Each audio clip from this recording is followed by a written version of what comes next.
Ayon po sa Pag-asa, shear line ang nakakaapekto sa eastern section ng Visayas, habang northeast monsoon nakakaapekto sa Luzon at nalalabing bahagi ng Visayas. Wala naman pong bagyo o low pressure area na minomonitor sa loob po ng ating PAR na maaaring makaapekto sa ating bansa.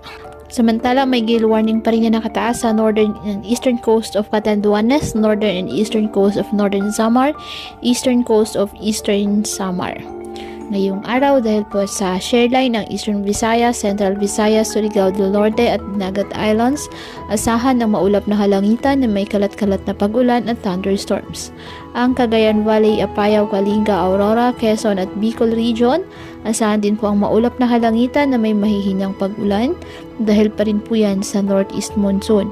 At ang Metro Manila at nalalabing bahagi ng Luzon kasama ng Western Visayas, bahagyang maulap hanggang sa maulap na halangitan with isolated light rains dahil po sa northeast monsoon.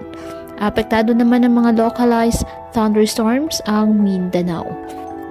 Kaya patuloy po natin na pinag-iingat ang ating mga kababayan sa banta po ng mga pagbaha at pagguho ng lupa at ugaliin na magdala palagi ng payong o kahit anumang panangga sa ulan sa tuwing lalabas ng ating mga tahanan. At yan po muna ang update sa lagay ng panahon ngayong araw.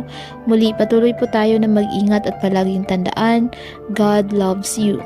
Stay safe and God bless.